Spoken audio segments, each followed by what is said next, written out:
Hello again from my front porch, coming to you all the way from Fort Lauderdale, Florida, where it's really nice. I saw that they were having a little snow flurries in Iowa when I was leaving yesterday. I'm sorry to miss it, darn. But I am here in Fort Lauderdale. I am actually, people always ask me, where is it you work again? I work at Baker Construction. Where's your office? Well, normally out of my house, in my home. But on my business card, my official address for my office is right here, Fort Lauderdale, Florida. So you're getting to see me actually in my office. Well, it's a conference room, but still. I am here though with the absolutely amazing Elsa Gomez. Hello. I paid him to say that. Actually, I used to pay her. He was my boss, but no longer. Yeah. Elsa, yes. Elsa, I hired her 3 years ago. You just actually celebrated your, and I brought her on my team. Then earlier this year, decisions were made to reorganize some stuff a little bit. And as part of that, Elsa went from being on my team to actually now being based here in Fort Lauderdale and pretty much running the show for training here. Well, I mean, the guy she reports to now tells her she needs to own it, that she should lead it. So I'm trying, Paul. Great confidence in her. I am trying. So, but I've done some of these videos before where I talk to other folks who are part of it. We talked to Tony Weisbrod and we got to see his bus, and all they did there. We talked to Susanna down in Louisiana, and about in her case she was talking a lot about some of the ATD engagements she's had and things. But this is even though Elsa is not actually part of my direct team anymore, she's still family. I still consider myself part of the team. Yeah. I hope that never changes. Yes. But I was here and we actually spent much of the day meeting, collaborating on some different things, and so I thought this is a good time to actually spotlight Elsa. I'm not that important, guys. Really, I'm not. He's the game changer here. Not me. This video should be about him, not me. Most of my videos are about me. That's just the way this works out. Okay. So here, we're gonna talk about this interesting lady here. But now that you've brought this up, I'm gonna let you tell the story because like we were saying before, you gotta be careful. You can't talk about yourself. You look boastful and stuff. So I want you to tell them the story about how it was you even came to Baker. Oh, that's easy. I was looking for a company that had a very specific culture. I was looking for a team that I would work with, that I could integrate with, and that were wonderful people that cared about what we do, where there was a wonderful collaborative environment. And I was looking for a leader, a boss that also had those same qualities. And when I met Paul and he interviewed me, his interview style was completely different from what I had experienced before. And that made me stop and pay attention. Because it was more of a conversation, it was very insightful. He really wanted to know details about, what is it that drives you? How do you do your job? How do you feel about this? It was really more poignant questions than the typical, I don't know, let's call it cliche for lack of a better word, although I'm really thinking about a different way to describe it. Useless? I think that's what you meant, useless. Let's call it the BS questions. Like, where do you see yourself in 5 years? Or tell me about a weakness you have. All these questions that really tell you nothing about someone's ability to do their job. Well, and part of the reason I don't ask those is I figure, first of all, if I hire you, I'll find your weakness very soon. You're gonna I'll find figure it, that yeah, out. of course. And you know, here we are. Here we are 3 years, and you're still here. So 3.5. so it's 3.5. Yeah. So we got another year and a half to go to see where she is in 5 years. So, but we'll see that when it happens too. What you're saying. I might be hanging off a tree somewhere. Guys, if I can't pull this new role off, that's probably where you'll find me. She's gonna be awesome. She's already. As I said, we've been meeting all day today, talking about where things are at, what's going on, what her dreams are, her visions of what she would like to see accomplished here regionally in this area, but also on a company-wide scale regarding trans. She's got many wonderful, great ideas, and I mean, even if only half of them got implemented, it'd be fantastic. Although she'd be frustrated because the other half didn't Yes, get I would. implemented. He knows me too well. But so enough of the work talk stuff. I mean, it's just I always chuckle when she says that the reason she came to Baker was because of me. Yeah. And because and she's made the comment before that I wanted to learn from you. And I hear that and I'm just like, learn what? A lot, actually a lot, Paul. But I appreciate it. Thank you. You're supposed to say thank you. I'll to things expect like my that, check in the mail. Yeah.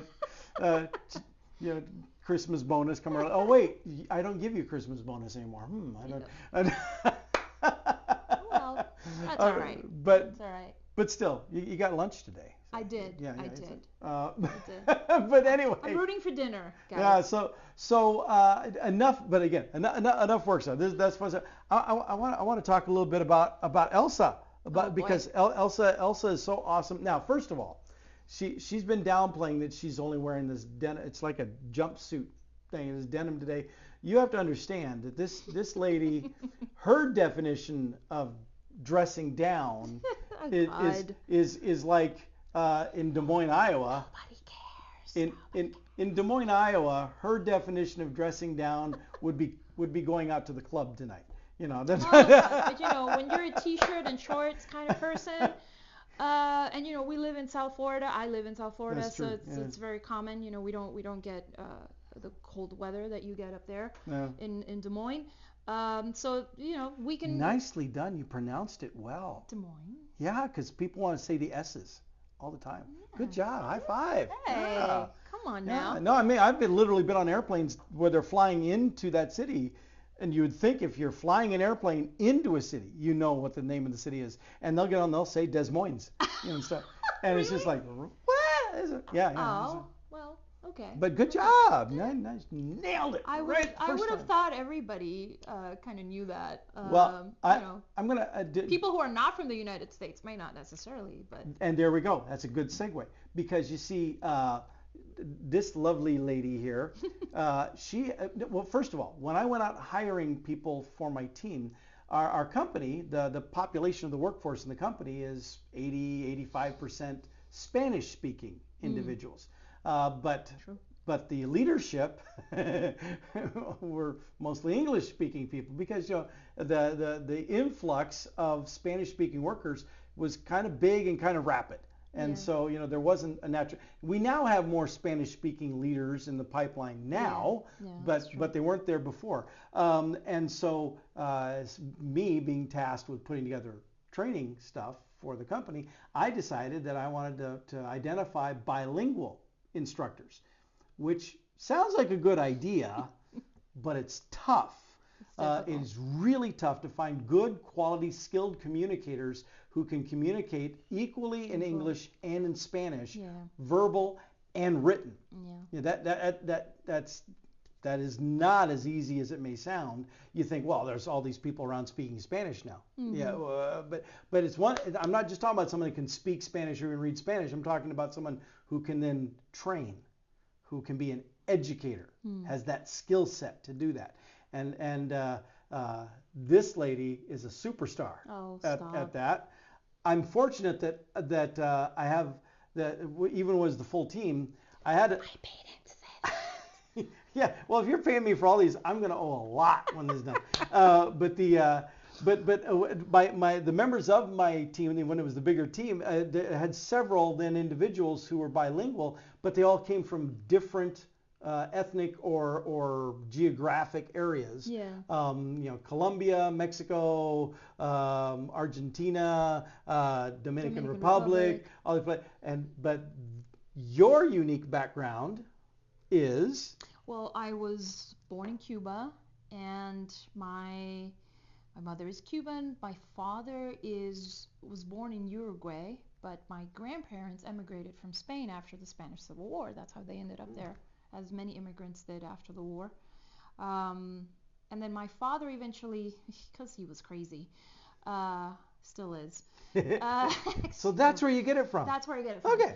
Uh, he ended up in Cuba, and I'm one of the results. Mm. There's another result for me with a different relationship, and yeah, that's how that came to be. So I have a multicultural background, which can sometimes get interesting in my house. And But family gatherings, big family gatherings, have quite a are variety.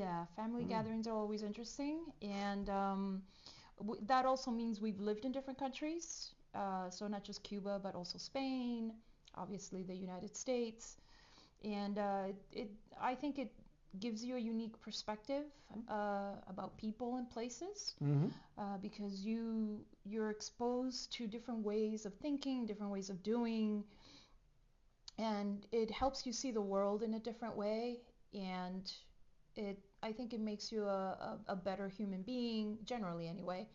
I mean, I have my moments too, but I generally think that it's a really good thing to, and I think most Americans probably don't get a chance to do that, is to live abroad or to experience another country, even for just 1 year. It's a very good experience. Well, I'm ashamed to admit it, but I've only been out of the United States one time, and I was in high school. And I think that's very common, Paul, in the U.S. I was surprised actually when I came to live here, how, because it's such a large country, even people, a lot of Americans have probably not even visited other states, Yeah. or gotten to know this country, because it's so vast, it's so beautiful. It almost feels to me, when I've been to other states or other parts of the country, it almost feels like you're in another country. Because Moving from one part of the country to another. Yeah, because the landscape is completely different, the climate is completely different, the food, the people, everything. But now you are, I would, and again, I just revealed how much I have traveled abroad. But you are, I would consider a sort of the textbook example of a traveling connoisseur. Because I don't know. Well, because you travel to other countries, and when you travel, obvious, personal and see family and stuff, but you know exactly where the best sites are for you to go. You go. That is true. You seek out places to dine that are unique and cultural and have some energy, some flair to them. Lisa and I have that in common. Yeah, it's true. Lisa is another member of my team. Lisa Foster, and she's a team foodie. So we go. Lisa and I really love good food and trying new things, discovering places. Yep. Definitely. And she's quite the experienced traveler too. That's true. Well, she's probably traveled more than I have. I haven't done one of these on her yet, so we'll have to have her at some time because she is It is fascinating that she is the member of the team who probably looks the least any connection to anything Hispanic whatsoever, and yet she has traveled all over Central America and South America and knows Spanish just fluently. And but if you just saw her, just met her, you would never suspect. That's true. Anyway, back to Elsa though. Nice attempt to deflect attention. Well done. Now, and I said I feel like we're doing the nightly news sitting here at our little table. But we had to do this for the plant. We had to get the plant there. What did you say? You always have to have a plant in the video, or something? Yeah, there should always be a plant in the background. If all you're looking at is blank walls, right? Might as well have a plant, something green. Yeah. Give it some life. Now, the opposite of life being death. That's my segue here. But we celebrated a holiday not long ago that apparently is a big deal for Elsa. she loves Halloween. Oh yes, Hmm. that is true. That is true. That's one of probably my favorite American. Well, it's not technically a holiday because we don't have the day off, Yeah, right? yeah, no. But it's a cool celebration. I really love Halloween. I think it's the only time of year when I can be whatever I want. Hmm. I can dress up as whatever I want. So if I want to be a queen for a day, that's the only time I can't be. And Um, this year you were. this year I was Marie Antoinette, the last queen of France. Mm. Before the Before, beheading. yeah, before Hmm. the guillotine. Yeah. Just to you know specify. Now, I didn't ask you this before when you're telling me about that, but I am curious. Did you eat any cake? You know, that's never been documented that she actually said that. And yet that's one of the most famous lines attributed to her, but nowhere has it ever been documented that she even said that. But Fake news, fake news. that seems to be a recurring theme with her about the cake. Let them eat cake. But that's one of the funny things about historical characters, which I appreciate. And that could be especially with women in power or historical characters Mhm. that were significant, is how a lot of the times for female characters, the lines get very blurred, Mhm.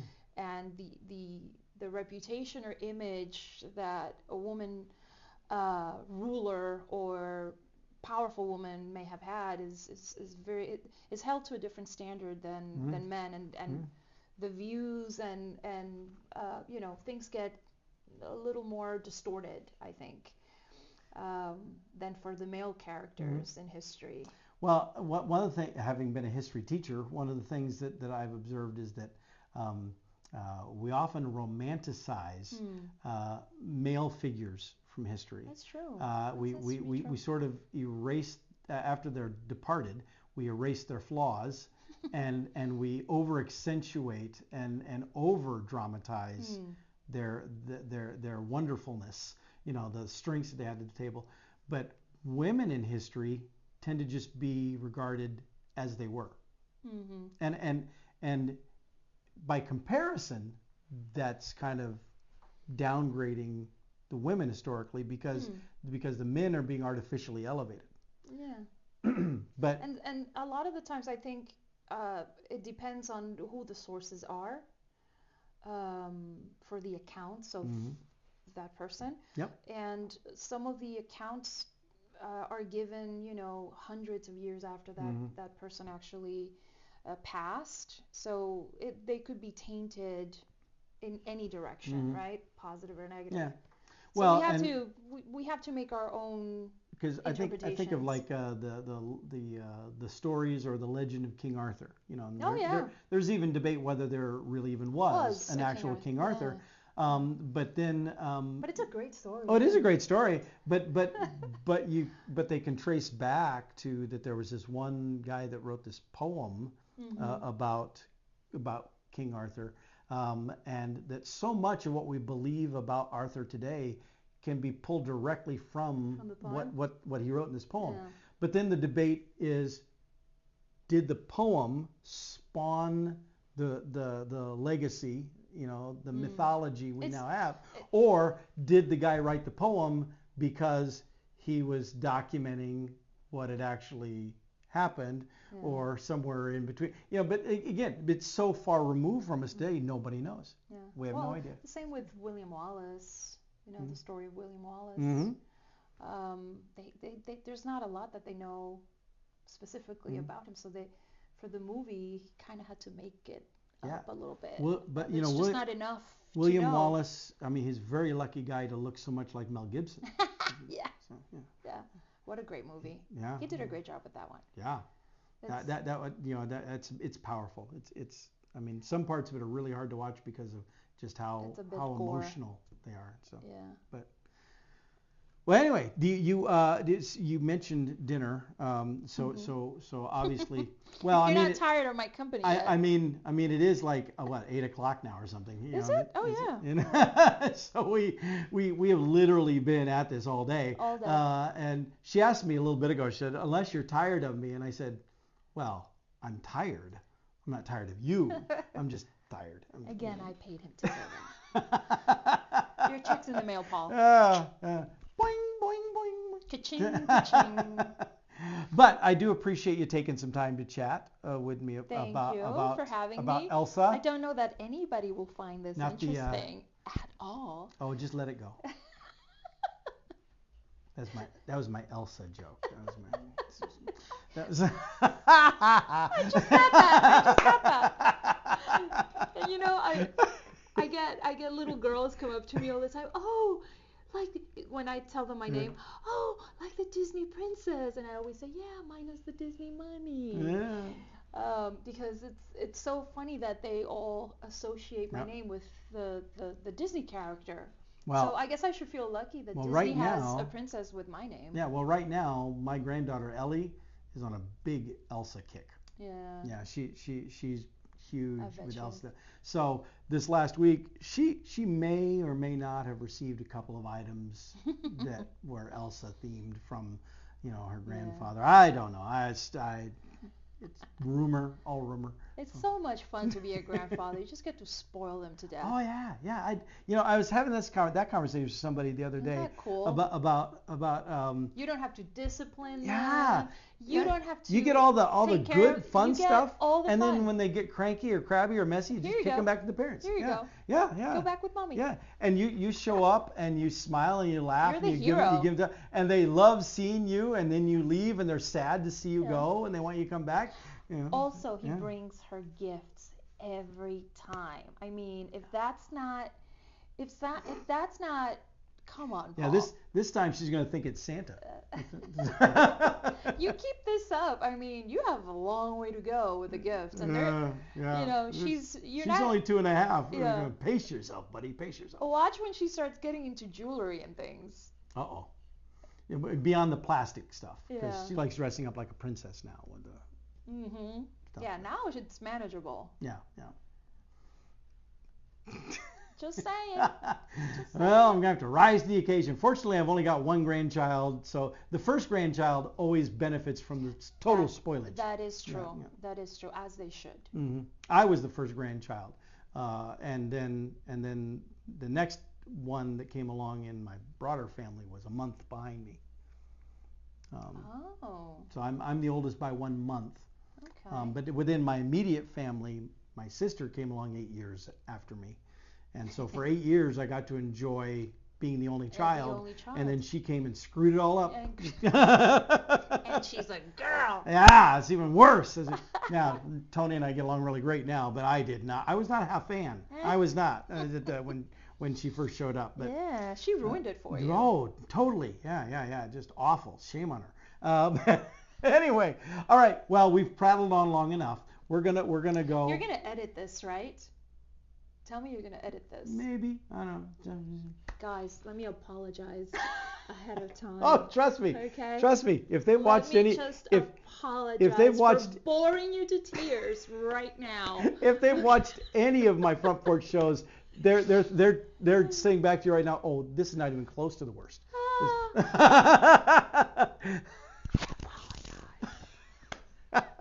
And with that, I'll let y'all go, and I'll see you next time from my Front Porch. Bye.